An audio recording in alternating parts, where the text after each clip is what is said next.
오늘도 우리 가운데 함께 하시는 하나님을 경배하며 예배합니다. 기도하겠습니다. 참 좋으신 하나님, 우리를 받으시고 우리 가운데 함께 하여 주심을 감사드립니다. 믿음의 소망을 가지고 오늘 하루를 시작합니다. 우리 기도의 응답이 되어 주시고 능력이 되어 주시며 위로와 힘이 되어 주시옵소서. 예수님 이름으로 기도드립니다. 아멘. 찬송 불러서 하나님께 나아갑니다. 찬송가 35장입니다. 찬송 35장입니다.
오늘 아침은 출애굽기 10장 말씀입니다. 1절서부터 20절입니다. 여호와께서 모세에게 이르시되 바로에게로 들어가라. 내가 그의 마음과 그의 신하들의 마음을 완강하게 함은 나의 표징을 그들 중에 보이기 위함이며 내게 내가 애굽에서 행한 일들 곧 내가 그들 가운데서 행한 표징을 내 아들과 내 자손의 귀에 전하기 위함이라. 너희는 내가 여호와인 줄을 알리라. 모세와 아론이 바로에게 들어가서 그에게 이르되 히브리 사람의 하나님 여호와께서 말씀하시기를 내가 어느 때까지 내 앞에 겸비하지 아니하겠느냐. 내 백성을 보내라. 그들이 나를 섬길 것이라. 내가 만일 내 백성 보내기를 거절하면 내일 내가 메뚜기를 내 경내에 들어가게 하리니 메뚜기가 지면을 덮어서 사람이 땅을 볼 수 없을 것이라.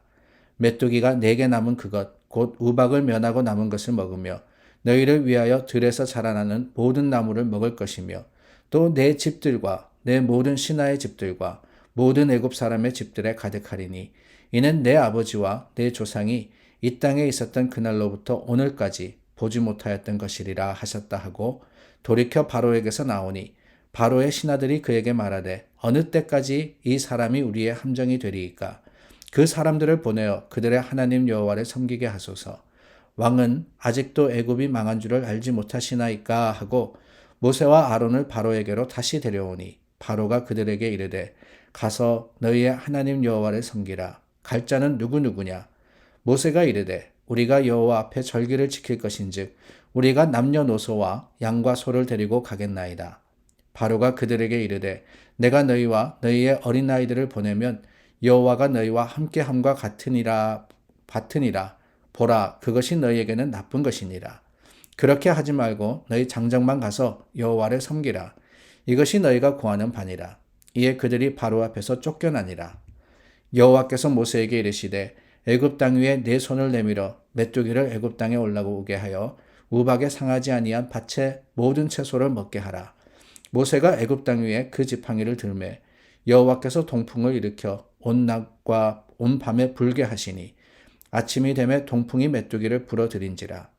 메뚜기가 애굽 온 땅에 이르러 그 사방에 내림에 그 피해가 심하니 이런 메뚜기는 전에도 없었고 후에도 없을 것이라. 메뚜기가 온 땅을 덮어 땅이 어둡게 되었으며 메뚜기가 우박에 상하지 아니한 밭의 채소와 나무 열매를 다 먹었으므로 애굽 온 땅에서 나무나 밭의 채소나 푸른 것은 남지 아니하였더라. 바로가 모세와 아론을 급히 불러 이르되 내가 너희의 하나님 여호와와 너희에게 죄를 지었으니 바라건대 이번만 나의 죄를 용서하고 너희의 하나님 여호와께 구하여 이 죽음만은 내게서 떠나게 하라. 그가 바로에게서 나가서 여호와께 구하매 여호와께서 돌이켜 강렬한 서풍을 불게 하사 메뚜기를 홍해에 몰아넣으시니 애굽 온 땅에 메뚜기가 하나도 남지 아니하니라. 그러나 여호와께서 바로의 마음을 완악하게 하셨으므로 이스라엘 자손을 보내지 아니하였더라. 계속해서 10가지의 재앙을 하나씩 살펴보고 있습니다. 오늘은 8번째 재앙이죠. 바로 메뚜기의 재앙, 우리가 잘 아는 메뚜기의 재앙입니다. 제가 말씀드린 것 중에 점차적으로 이 재앙의 강도가 강해지고 있다라는 말씀이 기억납니다. 어저께 나누었던 7번째 재앙, 그 7번째 재앙은 처음으로 우박이 내림으로써 생명을 잃는, 그 우박에 맞음으로써 가축과 종들이 생명을 잃는 일이 생겼습니다. 그리고 난 다음에 8번째 재앙, 메뚜기의 재앙이 일어나는데 어떻게 보면은 그렇게 생각하실는지도 모르겠습니다. 메뚜기 불편할 정도지 이 재앙이 점차적으로 강해지는, 점차적으로 심해지는 그 재앙 속에 우박보다 뒤에 가 있는 게 도대체 맞나라는 생각을 하실는지도 모르겠어요. 그런데 여러분, 이 메뚜기의 재앙이 심각했던 것은 다른 게 아닙니다. 우박으로 인해서 많은 농작물이 다 피해를 입고 그나마 남았던 것들을 메뚜기가 다 먹어버림으로써 식량이 떨어지게 된 거예요.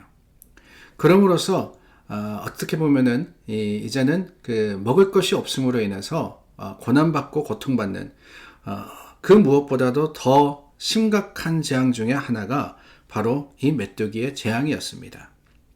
그래서 바로가 이 재앙으로 인해서 두려워하고 이 재앙이 일어나자마자 모세와 아론을 불러다가 너희가 떠나라 라고 할 정도로, 그 정도로 심각한 재앙을 애굽이 겪게 되었던 겁니다.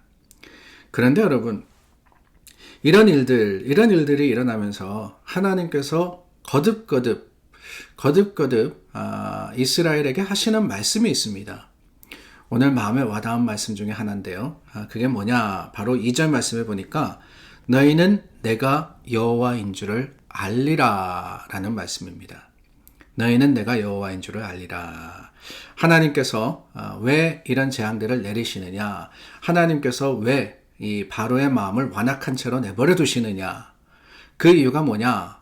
너희가 내가 여호와인 줄을 알게 하기 위해서. 분명한 목적이 있다는 거예요. 하나님이신 줄을 알게 하기 위해서. 여기서 말씀하시는 여호와, 야훼라는 말의 의미를 우리는 알고 있지 않습니까? 모세가 하나님의 이름을 물었습니다. 그럴 때 하나님께서 뭐라 그러느냐? 나는 스스로 있는 자다. 그게 야훼, 여호와라는 뜻입니다. 그러니까 하나님이 모든 것을 주장하시고 창조하시고 다스리시고 주관자가 되신다라는 것이 여호와라는 이 단어, 이 하나님의 이름 속에 담겨진 의미라는 거예요. 그런데 여러분 이 말씀을 가만히 보시기를 바랍니다. 2절 말씀에 너희는 내가 여호와인 줄을 알리라. 첫 번째는 여호와인 줄을 알리라 하시는 말씀 속에서 우리가 짐작해 볼 수 있는 것은 뭐냐? 너희가 내가 여호와인 줄을 모른다라는 말씀이 담겨져 있다는 거예요. 너희가 모른다, 여호와인 줄을 알지 못하기 때문에 하나님께서 이 모든 재앙과 그리고 표징을 통해서 하나님의 하나님 되심을 보이고 있는 것이다 라고 하시는 거죠. 문제는 뭐냐? 너희는 내가 여호와인 줄을 알리라. 여기서 말씀하시는 너희는이 누구입니까? 바로와 애굽 사람들입니까? 아니면 모세와 이스라엘 백성들입니까? 앞뒤를 자세히 보시기를 바랍니다. 1절 말씀에 여호와께서 모세에게 이르시되 바로에게로 들어가라. 내가 그의 마음과 그의 신하들의 마음을 완강하게 함은 2절 말씀입니다. 내가 애굽에서 행한 일들 곧 내가 그들 가운데서 행한 표징을 내 아들과 내 자손의 귀에 전하기 위함이라. 여기서 말씀하시는 너라는 것은 다른 사람들이 아닙니다. 모세와 그 백성들을 이야기하는 거예요. 너희는 내가 여호와인 줄을 알리라. 이 너희라는 것은 애굽 사람들이 하나님을 아는 게 중요한 것이 아니라 바로가 하나님을 인정하는 것이 중요한 것이 아니라 더 중요한 목적이 있는데 뭐냐? 이스라엘이 하나님을 여호와인 줄을 알게 하는 것. 그것이 하나님께서 이 모든 일들을 하시는 목적이다라고 하고 계시는 겁니다. 자, 여기서 우리가 잘 생각해야 되는 것이 있습니다. 여러분, 이 일들이 애굽에서 일어나지 않았습니까? 바로가 마음이 완악하여서 하나님의 백성들을 보내지 않습니다. 그렇다면 우리가 생각하기를 하나님의 그 능력과 힘을 누가 알아야 되느냐? 바로가 알고 애굽이 알아야지만 이 이스라엘 백성들을 출애굽하도록 내어주지 않을까 생각하는데 하나님의 목적은 그게 아니었다라는 것이 놀랍다는 거예요. 하나님은 사실 하나님의 백성을 출애굽하게 하는 것 아무것도 아니었습니다. 하나님의 능력과 그 권능으로 하자면은 바로를 치시든지 애굽을 무너뜨리시든지 어떤 방법을 쓰서라도 이 이스라엘이 하나님의 약속한 땅으로 가게 하시는 것은 문제도 아니었습니다. 근데 왜 이런 일들, 왜 10가지의 재앙을 내리시느냐, 왜 이런 과정을 거치게 하시느냐, 다른 게 아닙니다. 이 애굽이 중요한 게 아니라 바로의 마음이 중요한 게 아니라 더 중요한 것은 이스라엘이 하나님의 백성이 하나님을 알게 하기 위해서 하나님을 알지 못하는 상황이라고 말씀을 드렸지 않습니까? 주를 알리라 그랬던 것은 지금 모른다는 거예요. 이스라엘 백성들이 400년이 넘는 그 포로 생활을 통해서 애굽에서 생활하면서 그 애굽의 문화와 그들의 신과 그들의 생활 방식을 따라 살면서 하나님을 잊어버리고 하나님이 누군지도 모르는 하나님의 이름을 기억하지도 못하는 그런 상황 속에서 주님께서는 모세를 통해서 이 모든 과정을 통해서 뭘 원하시느냐? 다른 게 아닙니다. 하나님의 사람들이 하나님을 알기를 원하시는 거예요. 그렇다면 우리가 조금 이제는 이해가 됩니다. 왜 바로의 마음이 완악해지느냐? 애굽이 이런 10가지의 재앙, 그 10가지의 재앙 다 받지 않아도 하나님이 참 역사하시면은 첫 번째 재앙 전에라도 출애굽할 수 있었는데 왜 이 모든 과정을 거쳐야만 했느냐? 다른 게 아니에요. 어쩌면 하나님은 하나님의 사람들을 준비하고 계셨던 겁니다. 물론 우리는 역사를 통해서 압니다. 그렇게 출애굽한 이스라엘도 광야에서 하나님께 원망하고 참 하나님 앞에서 모세를 쳐 죽이려고 했고 말씀대로 행하지 않았다는 것을 우리는 알고 있습니다. 그러나 여러분, 이런 과정들이 없었더라면은 그렇게 광야로 나아가지도 않았을 것이라는 것을 우리는 알고 있지 않습니까? 하나님의 계획은 그렇습니다. 철저하게 우리를 위한 것입니다. 우리가 깨닫기를 원하시는 거예요. 이스라엘이 알기를 원하십니다. 하나님이 어떤 분이시라는 것을. 우리의 삶의 모습도 그렇습니다. 어떤 일이 일어나느냐, 무슨 어려움이 있느냐, 그것을 어떻게 해결하느냐, 물론 우리에게는 중요하게 보이지만은요, 우리가 살아가는 삶의 형편과 사정들, 우리가 경험하는 모든 것들의 목적은 이걸 어떻게 해결해 나가면서 잘 사느냐, 이게 아닙니다. 그 과정 속에서 하나님을 만나고 하나님을 알고 너희는 내가 여호와인 줄을 알리라. 하나님을 알게 될 때 우리 삶의 모든 것들의 목적은 하나님이 주시는 긍휼의 사랑으로서 이루어지는 겁니다. 그렇습니다. 여러분, 저와 여러분 알기를 원합니다. 우리 하나님 어떤 분이신지를 말씀을 통해서, 삶을 통해서 깨달아 가는 것이 믿음의 여정이며 순례라는 것을 기억하고 오늘도 주님, 내가 주님을 더 알기를 원합니다. 기도하며 주님 앞에 서는 우리 모두가 될 수 있기를 바랍니다. 기도하겠습니다. 참 좋으신 하나님, 하나님을 알기를 원합니다. 주님, 피상적으로 그저 지식적으로 아는 것이 아니라 하나님을 깊이 깨닫고 만나고 경험하기를 소망합니다. 우리를 만나주시고 함께하여 주시고 오늘도 주님을 알아 주님의 뜻대로 행하는 믿음의 사람 삼아 주시옵소서. 예수님 이름으로 기도드립니다. 아멘. 교회를 위해서 기도해 주시기를 바랍니다. 섬기시는 분들 또한 하나님의 교회를 위해서 애쓰시는 분들, 여러 직분자들과 또한 하나님의 교회의 일꾼들을 위해서 오늘도 중보해 주시기를 부탁드립니다. 기도하겠습니다.